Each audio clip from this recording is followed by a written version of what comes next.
Imagine कर सकते हो दोस्तों, ऑलमोस्ट आधा ग्लास चीनी है ये। इतनी सारी चीनी को अब एक ही बारी में खा जाओ मुश्किल लगता है ना इमेजिन करना, लेकिन मिरिंडा की एक 600 ml की बोतल में इतनी ही चीनी होती है।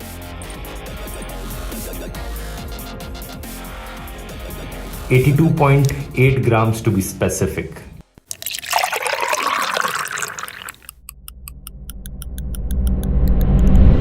नमस्कार दोस्तों, सॉफ्ट ड्रिंक्स हमारी जिंदगी में इतनी कॉमन हो चुकी हैं कि आप दुनिया के किसी भी देश के किसी भी शहर में चले जाओ, एक कोका कोला की बोतल तो आपको हर जगह मिल ही जाती है। क्या आप जानते हैं दुनिया में सिर्फ 2 ऐसे देश बचे हैं जहां पर कोका कोला नहीं बिकती? एक है नॉर्थ कोरिया और दूसरा है क्यूबा।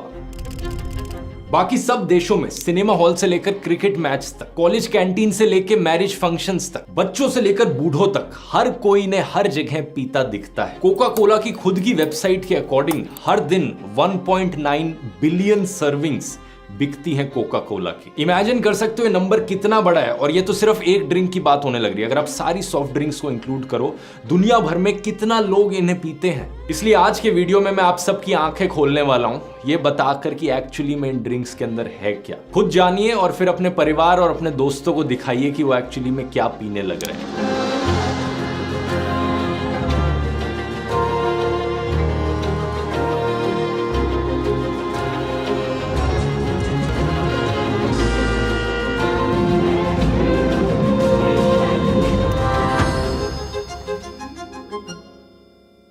इस वीडियो की शुरुआत मिथ्स और अफवाहों से करते हैं, क्योंकि इस वीडियो का मकसद आप लोगों को डराना नहीं है झूठी बातें बोलकर।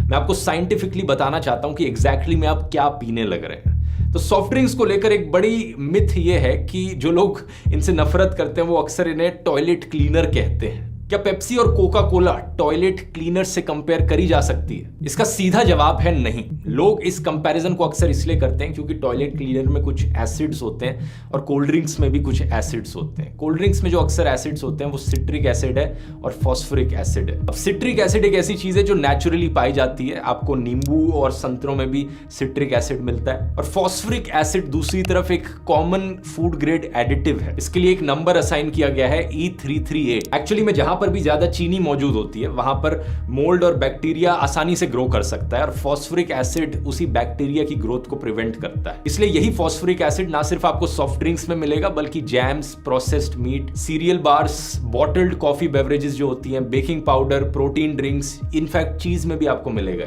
अब इंटरेस्टिंगली यही दोनों एसिड्स आपको कई टॉयलेट क्लीनर्स में भी मिलेंगे। अक्सर जो होममेड टॉयलेट क्लीनर बनाया जाता है उसमें विनेगर, बेकिंग सोडा के साथ साथ लेमन जूस भी डाला जाता है। लेकिन फिर भी सॉफ्ट ड्रिंक्स और टॉयलेट क्लीनर्स को कंपेयर करना एक दूसरे से गलत होगा, क्योंकि केमिस्ट्री में आपने स्कूल में पढ़ा होगा कि कुछ एसिड्स होते हैं जो माइल्ड होते हैं, डाइल्यूट एसिड्स होते हैं। कुछ एसिड्स होते हैं जो कॉन्सेंट्रेटेड होते हैं, ज्यादा स्ट्रॉन्ग होते हैं। बिना ज्यादा डिटेल में जाए, फॉस्फोरिक एसिड एक वीक एसिड है और टॉयलेट क्लीनर्स में अक्सर और ज्यादा स्ट्रॉन्ग केमिकल्स होते हैं, जैसे कि सोडियम हाइपोक्लोराइट और हाइड्रोक्लोरिक एसिड, जो बहुत स्ट्रॉन्ग स्टेन्स हैं उन्हें क्लीन करने के लिए इनका यूज किया जाता है। वैसे हाइड्रोक्लोरिक एसिड हमारे पेट में भी मौजूद होता है, गैस्ट्रिक एसिड का एक मेन कॉम्पोनेंट होता है। अब हमारे पेट को आप टॉयलेट क्लीनर से तो कंपेयर नहीं करेंगे ना, क्योंकि केमिस्ट्री एक कॉम्प्लेक्स चीज है। एक कॉमन कॉन्स्टिट्यूएंट के बेसिस पे ऐसे कंक्लूजन्स नहीं निकाले जा सकते। एक और पॉइंट जो अक्सर दिया जाता है कि एक सॉफ्ट ड्रिंक का जो पीएच लेवल होता है वो एक टॉयलेट क्लीनर के पीएच लेवल के बराबर है। पीएच लेवल आपने स्कूल में पढ़ा होगा, एसिडिटी मेजर करी जाती है इससे कि कोई सब्सटेंस कितना एसिडिक है। तो सॉफ्ट ड्रिंक्स का पीएच लेवल आमतौर पर 2.5 के अराउंड होता है। लेकिन क्या आप जानते हैं लेमन जूस कितना एसिडिक है? उसका पीएच लेवल 2.0 से लेकर 2.6 के बीच में होता है। पोमोग्रेनेट्स, अनार जो है, उसका कितना है पीएच लेवल? 2.9 के अराउंड। ग्रेप्स का भी इतना ही होता है। ये मिथ आपके मन में क्लियर हो गई तो आप सवाल पूछोगे कि क्या सॉफ्ट ड्रिंक्स पीना सही है? फिर इसका जवाब भी काफी सीधा है दोस्तों, नहीं। क्यों नहीं, इसकी अब बात करते हैं। लेकिन इसकी बात करने से पहले एक और सवाल आपके मन में आ रहा होगा कि अगर वैसे भी मैं सॉफ्ट ड्रिंक्स को एक्सपोज ही करने वाला हूं तो यहां पर उन्हें डिफेंड क्यों कर रहा था ये रूमर्स की बात करके? इसके पीछे सिंपल सा रीजन है दोस्तों, मिस इन्फॉर्मेशन एक हानिकारक चीज है। चाहे उससे जो कंक्लूजन निकले वो सही हो या गलत, मिस इन्फॉर्मेशन के जरिए वो कंक्लूजन नहीं निकालना है हमें। तो आइए अब समझते हैं कि सॉफ्ट ड्रिंक्स हानिकारक क्यों हैं। अब यहां पर मैं कोई सीक्रेट इंग्रेडिएंट्स की बात नहीं करूंगा, अक्सर जो कंटेमिनेशन देखने को मिलती है, जैसे कि काफी पहले खबरें आज सुनने को मिली थी हमें कि कोल्ड ड्रिंक्स में पेस्टिसाइड्स पाए गए। Soft drinks that are being sold in Delhi, Coke brands had 30 times higher pesticide residues, and the Pepsi brands had 36 times higher pesticide residues. ये 2004, 2006 और फिर 2016 में फिर से हुआ था, लेकिन ये एक अनयूजुअल चीज है, ऐसा आमतौर पर होता नहीं है। इस वीडियो के लिए मैं एज्यूम करना चाहूंगा कि हम जिन सॉफ्ट ड्रिंक्स की बात कर रहे हैं उनमें कोई भी ऐसी कंटेमिनेशन नहीं है, सिर्फ प्योर वही ड्रिंक है जो कंपनी बनाना चाह रही है। बॉटल को घुमाइए और इंग्रेडिएंट्स लिस्ट चेक कीजिए। वीडियो के शुरू में मैंने मिरिंडा का एग्जांपल लिया था, वो पेप्सिको का एक ब्रांड है। उसी एग्जांपल को कंटिन्यू रखते हैं, लेकिन कोका कोला की तरफ से भी एक सिमिलर ब्रांड आपको मिलेगा, फैंटा। ये दो सबसे बड़ी कंपनीज हैं, पेप्सिको और कोका कोला, और मिरिंडा और फैंटा एक दूसरे के कॉम्पिटिटर्स हुए। पहले कैलोरीज देखते हैं। पीछे लिखा है 100 ml में 55 कैलोरीज है, तो 600 ml की बोतल में 55 टाइम्स 6 330 कैलोरीज हुई। अब एक कंपैरिजन ड्रॉ किया जाए, ये एक बोतल में उतनी ही कैलोरीज हैं जितनी 2 आलू के परांठों में कैलोरीज होती। इतना ही नहीं, अगर आप एक मसाला डोसा खाएंगे एक कटोरी भर सांबर के साथ और नारियल की चटनी के साथ, आप जितनी कैलोरीज कंज्यूम करेंगे वो इतनी होंगी या इससे कम ही होंगी। शायद आप सोचोगे कि कौन सी बड़ी बात है। पॉइंट ये है दोस्तों कि जब आप आलू के परांठे खाओगे या मसाला डोसा खाओगे, वो आपका लंच हो सकता है, आपका पेट भर जाता है उसमें।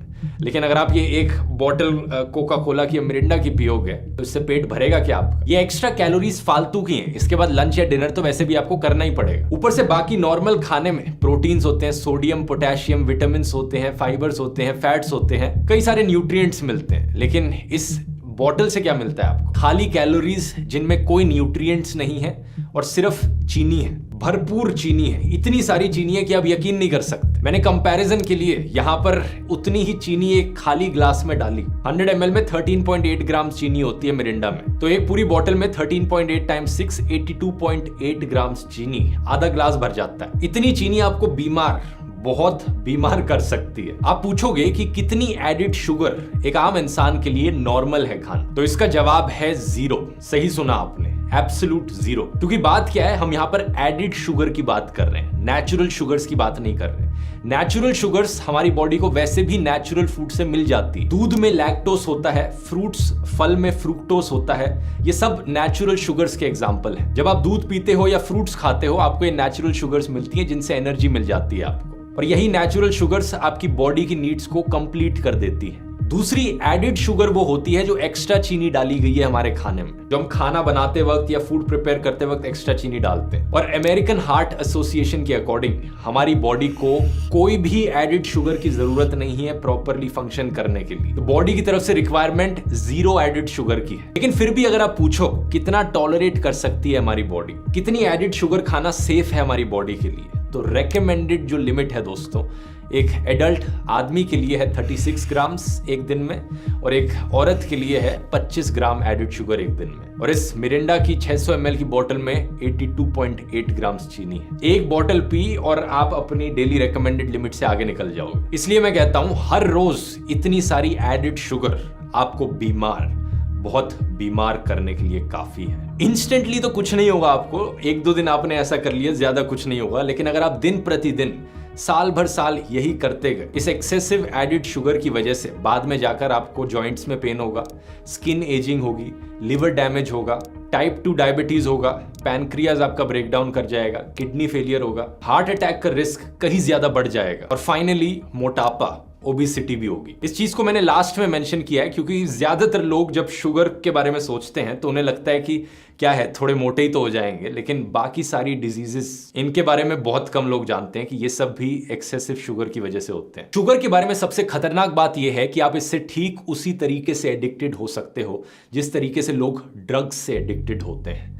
2017 की एक स्टडी ने शुगर एडिक्शन को कोकेन एडिक्शन से कंपेयर किया था। यही रीजन है कि आप अपने आसपास अपने जिंदगी में लोगों को जब देखते हो, जो लोग सॉफ्ट ड्रिंक्स पीते हैं वो काफी रेगुलरली सॉफ्ट ड्रिंक्स को पीते हैं। ऐसे बहुत कम लोग आपको मिलेंगे जो कहेंगे कि मैं सिर्फ 3-4 महीने में एक बार ही सॉफ्ट ड्रिंक पीता हूं। जो लोग शुगर से एडिक्टेड हैं वो या तो रेगुलरली सॉफ्ट ड्रिंक्स पिएंगे, या अगर रेगुलरली सॉफ्ट ड्रिंक्स नहीं पी रहे तो वो कैंडीज खाएंगे, चॉकलेट्स खाएंगे, मिठाइयाँ खाएंगे, आइसक्रीम्स खाएंगे, जिन चीज़ों में ज़्यादा चीनी पाई जाती है, ज़्यादा एडिड शुगर की मात्रा देखने को मिलती है, वो लोग रेगुलरली इन चीज़ों को कंज्यूम करेंगे। शुगर ओवरडोज की बात बाकी देशों में कई समय से चलने लग रही है। यही रीज़न है कि साल 1964 में पेप्सिको ने डाइट पेप्सी लॉन्च करी थी और कोका कोला ने साल 1982 में डाइट कोक लॉन्च करी। इन दोनों डाइट वर्जन्स में सॉफ्ट ड्रिंक्स के 0 कैलोरीज हैं और 0 एडिड शुगर है। तो क्या इसका मतलब ये हुआ ये सेफ टू ड्रिंक है?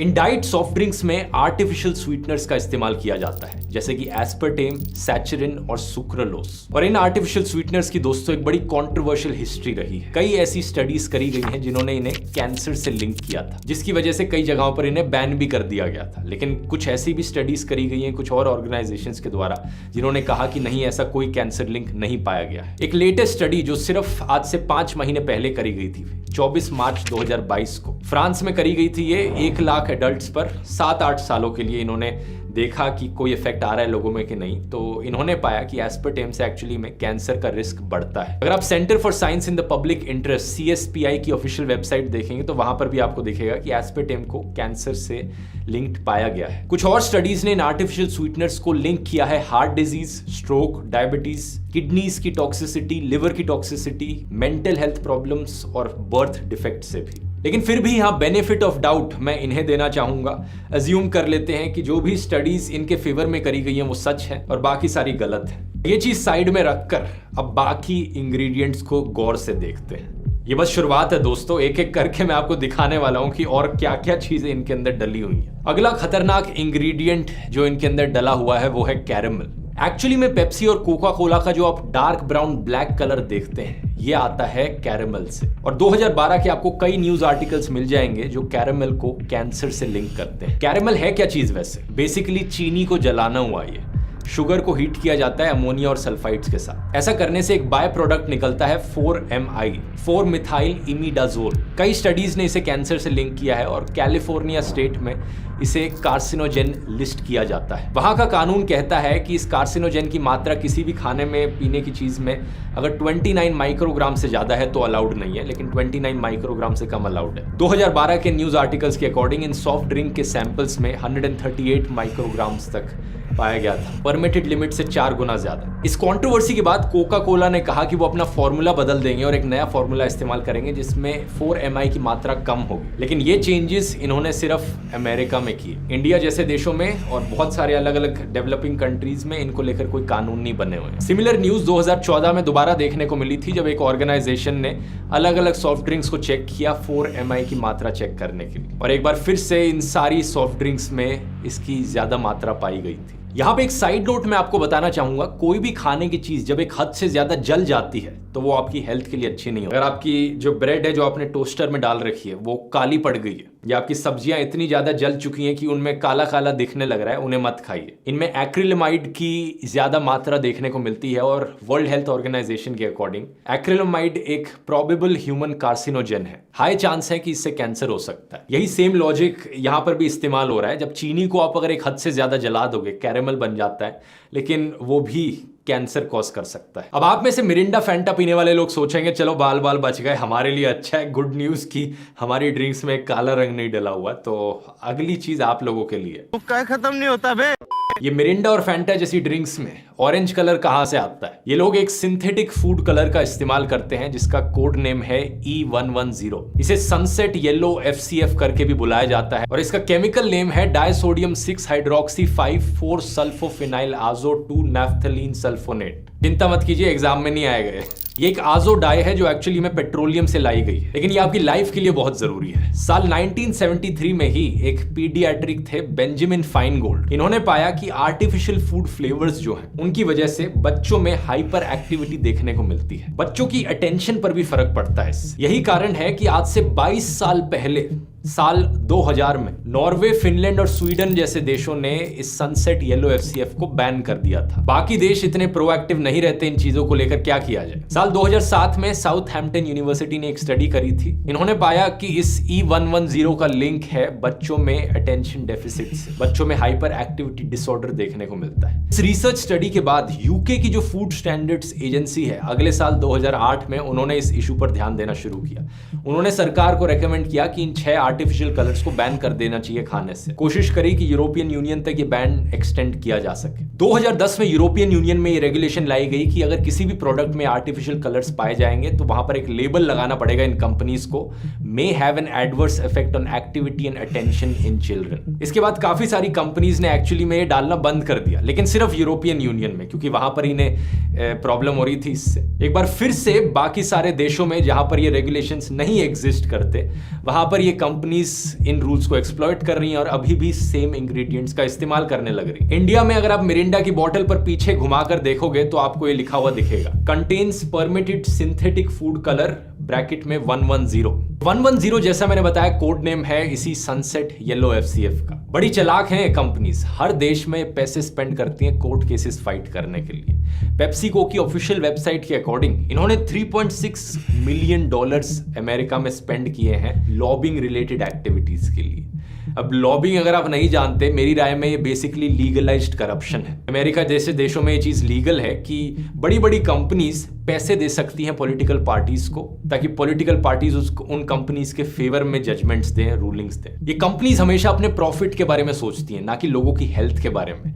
जिन जिन देशों में रेगुलेशन नहीं एग्जिस्ट करती, वहां पर सस्ता कैंसर कॉजिंग सामान बेचते रहो, क्या फर्क पड़ता है। आज 2022 में भी इंडिया में कोई रेगुलेशन नहीं है E110 को लेकर। बहुत से पैकेटेड फूड आइटम्स में आपको ये देखने को मिलेगा। एक और ऐसा एग्जांपल है, अगला इंग्रेडिएंट हमारा प्रेजर्वेटिव E211। 211 यहां पर कोड है प्रेजर्वेटिव सोडियम बेंजोएट के लिए। 2005 में यूएसए के एफडीए ने कुछ प्राइवेट लैब में टेस्ट करवाए थे। इन्होंने पाया कि इन सॉफ्ट ड्रिंक्स में बेंजीन पाई गई। बेंजीन एक ऐसी गैस है जो गाड़ी के एग्जॉस्ट से निकलती है। कोयले को जलाओगे या तेल को जलाओगे तो ये गैस निकलती है, नॉर्मली कैंसर हो जाता है इससे।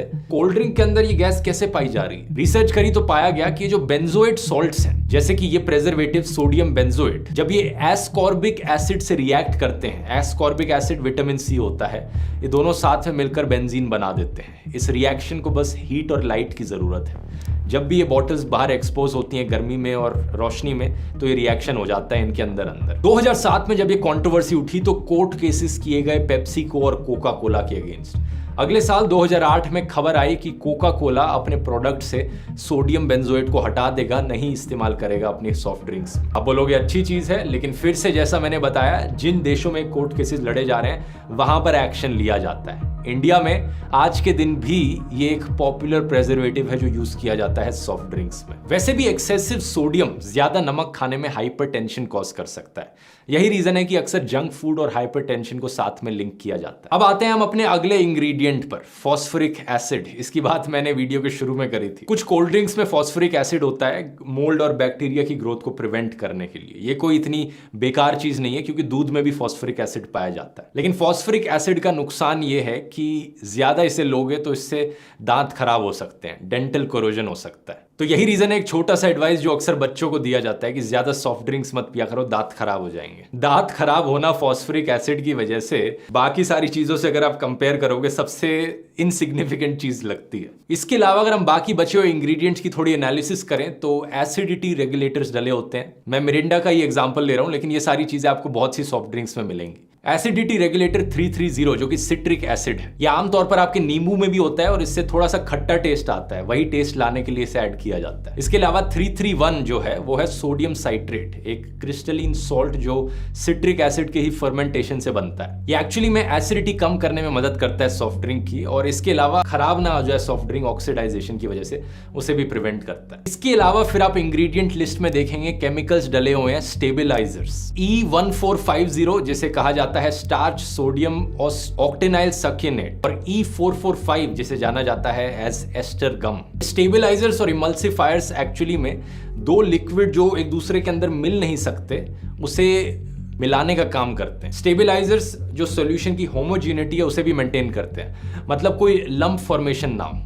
जब आप किसी भी सॉफ्ट ड्रिंक को देखते हैं वो एक जैसी साधारण दिख रही होती है, ऐसा नहीं कि उसमें कोई सॉलिड फॉर्म होने लग गए हो बीच बीच में। ठीक है, ये इसमें कुछ इतनी हानिकारक चीज नहीं है। और फाइनली इसके बाद कार्बोनेटेड वाटर डला होता है सॉफ्ट ड्रिंक में, जो पानी है विद कार्बन डाइऑक्साइड। इससे वो फिज आता है कोल्ड ड्रिंक का। जिन लिक्विड्स में कार्बन डाइऑक्साइड डला होता है उन्हें हम सोडा करके पुकारते हैं। तो सारी ये सॉफ्ट ड्रिंक्स हैं ये बेसिकली शुगरी सोडाज हैं, क्योंकि अगर हम बाकी सारे इंग्रेडिएंट्स को इग्नोर कर दें तो मेन इंग्रेडिएंट्स जो यहाँ पर हैं वो है पानी, स्पेसिफिकली कार्बोनेटेड वाटर जिस पानी में गैस है, और चीनी, इसलिए शुगरी सोडा। तो ये है सॉफ्ट ड्रिंक्स का पूरा डीएनए दोस्तों। अगली बारी कोई गेस्ट आपके घर में आता है, आप उन्हें ये ड्रिंक ऑफर करते हैं, तो आप उनसे पूछ सकते हैं, भाई साहब क्या आप पीना चाहेंगे पानी जिसमें कार्बन डाइऑक्साइड डला है और साथ में ढेर सारी चीनी है, अलॉन्ग विद आर्टिफिशियल कलर्स जैसे कि कैरेमल जिसकी वजह से ब्राउन कलर आता है, साथ में प्रिजर्वेटिव्स लाइक सोडियम बेंजोएट और acidity regulators like sodium citrate और स्टेबलाइजर जिसमें डले हुए हैं starch sodium octenyl succinate, whose regular intake has been reported to increase the risk of obesity, diabetes, osteoporosis, dental corrosion, hypertension and other ailments। अरे कहना क्या चाहते हो? सॉफ्ट ड्रिंक सर, क्या आप सॉफ्ट ड्रिंक पीना चाहेंगे? नहीं, सीरियसली सोचो, कौन पीना चाहेगा इसे इतना सब सुनने के बाद। 2014 में कोका कोला, पेप्सिको और कई और बड़ी फूड बेवरेज कंपनीज जैसे कि मैकडॉनल्ड्स और केलॉग्स ने कहा था कि वो 12 साल से कम के बच्चों के सामने मार्केटिंग नहीं करेंगे अपने प्रोडक्ट्स की। लेकिन आज के दिन भी इनडायरेक्ट मार्केटिंग आपको देखने को मिलती है। स्कूल्स में क्रिकेट टूर्नामेंट्स और क्विजेज ऑर्गेनाइज किए जाते हैं जिन्हें कोका कोला स्पॉन्सर करती है। कोका कोला की खुद की एड्स में आपको बच्चे देखने को मिलते हैं। मतलब ये बच्चों के लिए मार्केटिंग नहीं करेंगे लेकिन बच्चों के साथ मार्केटिंग करेंगी। कई सेलिब्रिटीज हैं जो अपनी आंखें खोल रहे हैं इन चीज़ों को लेकर, जैसे कि विराट कोहली ने कहा था कि वो अपना पेप्सिको का जो कॉन्ट्रैक्ट है उसे रिन्यू नहीं करेंगे क्योंकि वो कोई ऐसी चीज़ इंडोर्स नहीं करना चाहते जो वो खुद कंज्यूम नहीं करते। 2014 में अमिताभ बच्चन ने भी कहा था कि उन्होंने पेप्सी की ऐड करनी बंद कर दी जब एक छोटी बच्ची ने उनसे एक स्कूल इवेंट में पूछा कि वो ऐसी चीज़ क्यों इंडोर्स करते हैं जिसे टीचर पॉइजन बताती है। लेकिन एक बड़ी लंबी लिस्ट है सेलिब्रिटीज और स्पोर्ट्समैन की जो एक्चुअली में आज के दिन तक इन कंपनीज को इंडोर्स करने लग रहे हैं, प्रमोट करने लग रहे हैं। इस वीडियो के थ्रू मैं उनकी आंखें खोलना चाहूंगा कि ये चीजें करना बंद करो। वैसे यहाँ पर मार्केटिंग और ब्रांडिंग से लेकर कुक्कू एफएम पर एक ऑडियो बुक रेकमेंड करना चाहूंगा आपको, management lessons from iconic brands of India. Kuku FM का जिक्र मैंने इतनी बार किया अपने वीडियोस में, अब तक आप इसके बारे में अच्छे से जान ही गए होंगे। मैं जानता हूं आपने मेरे कूपन कोड्स का इस्तेमाल करके कुक्कू एफएम पर प्रीमियम मेंबरशिप्स ली थी और कई समय से आप इस प्लेटफॉर्म पर कंटेंट सुनकर अपनी नॉलेज भी बढ़ा रहे हैं। तो अब वक्त है दोस्तों उसी नॉलेज को और बढ़ाने का और अपनी प्रीमियम मेंबरशिप को एक्सपायर होने से पहले ही रिन्यू करने का। नॉलेज के साथ साथ कुक्कू एफएम आपको देगा नेवर एंडिंग एंटरटेनमेंट और मोटिवेशन भी। तो हर हफ्ते कुछ नया सुनने के लिए यूज कीजिए मेरा कोड ध्रुव 149 और पाइए अपने प्रीमियम मेंबरशिप के रिन्यूअल पर भी भारी छूट। इतना ही नहीं, एक साल के एनुअल मेंबरशिप रिन्यूअल पर इस कोड को यूज करने से आपको मिलेगा 1 महीने का फ्री प्रीमियम भी, यानी extra entertainment with minimal investment. अब टॉपिक पर वापस आते हैं और आप लोग सॉल्यूशन का इंतजार कर रहे होंगे हमेशा की तरह, और सॉल्यूशन भी देना चाहूंगा मैं आपको। इतना आसान नहीं है शुगर एडिक्शन को खत्म करना, क्योंकि अगर आप अपने आप से कहोगे कि मैं सिर्फ 3-4 महीने में एक बार इन्हें पीऊंगा, उससे क्या कौन सी बड़ी चीज है, ये 3-4 महीने 1-2 महीने में बदल जाएंगे, फिर कुछ हफ्ते में, और फिर आप बाकी शुगरी आइटम्स कंज्यूम करने लग जाओगे। शुगर एडिक्शन को फाइट करना बहुत जरूरी है। इसलिए अगर आप सोच रहे हो कहीं फ्रेश फ्रूट जूस और नींबू पानी इसका ऑल्टरनेटिव हो सकते हैं, तो ये गलत है दोस्त। हाँ, ये चीज सच जरूर है कि फ्रेश फ्रूट जूसेस और नींबू पानी में आपको ये सारे केमिकल्स नहीं मिलेंगे, कैंसर कॉजिंग चीजें नहीं मिलेंगी, लेकिन शुगर फिर भी आपको मिलेगी। नींबू पानी जैसी चीजों में भी एडिड शुगर होती है और फ्रेश फ्रूट जूसेस इतने कॉन्सेंट्रेटेड होते हैं कि एक ग्लास अगर आपको ऑरेंज जूस निकालना है तो कम से कम 6 संतरे चाहिए होंगे। और जैसा मैंने बताया था, फ्रूट्स के अंदर नेचुरल शुगर्स होती हैं अपनी। उन नेचुरल शुगर्स को अगर आप नॉर्मल मात्रा में लोगे कोई प्रॉब्लम नहीं है, लेकिन अगर इतना कॉन्सेंट्रेट कर दोगे, उन 10-10 संतरे एक साथ खाने लग जाओगे एक छोटे से ग्लास ऑरेंज जूस का इक्विवेलेंट जो हुआ, तो आपके लिए हेल्थ के लिए अच्छा नहीं होगा। वो फिर शुगर की मात्रा फिर से ज्यादा हो जाएगी। तो इनका सॉल्यूशन एक्चुअली में काफी सिंपल है। कोल्ड ड्रिंक्स बाहर निकालो, फ्रूट जूसेस बाहर निकालो, नींबू पानी बाहर निकालो और सिंपली पानी पियो। सही सुना आपने। अगर अगली बारी पिज्जा बर्गर ऑर्डर करते हो या कुछ भी खाना खाते हो और आपको लगता है कि सॉफ्ट ड्रिंक पीनी चाहिए या कुछ शुगरी ड्रिंक पीनी चाहिए, छोड़ो इन सब चीजों को, पानी पियो, सादा पानी। ये चीज मैंने अपनी खुद की जिंदगी में ट्राई करके देखी है, आज से कई साल पहले इंप्लीमेंट करी थी, और सच बता रहा हूं, अगर एक बारी आपको आपके टेस्ट बड्स को आदत लग जाती है ना शुगर हटाने की, तो बाद में शुगर आपको पसंद नहीं आएगी। कुछ हफ्ते का समय जरूर लगेगा कि आप पानी से जब आप इन सॉफ्ट ड्रिंक्स को रिप्लेस करने लगेंगे, आपके टेस्ट बड्स को आदत लगानी पड़ेगी। लेकिन आज के दिन जब मैं हर जगह पानी पीने की कोशिश करता हूं ज्यादा से ज्यादा सॉफ्ट ड्रिंक्स के कंपैरिजन में, मुझे सही में आदत लग गई है। आपको भी आराम से आदत लग सकती है सीधा साफ पानी पीने की। ट्राई करके देखिए अपनी जिंदगी में, और इस वीडियो को शेयर कीजिए ताकि ज्यादा से ज्यादा आपके परिवार के लोग और दोस्तों तक ये इन्फॉर्मेशन पहुंच सके और सब अपनी हेल्थ का ध्यान रख पाए अच्छे से। वीडियो पसंद आया, बाकी और प्लेलिस्ट में वीडियोस देख सकते हैं ऐसे ही और एजुकेशनल इन्फॉर्मेशन के लिए। बहुत बहुत धन्यवाद।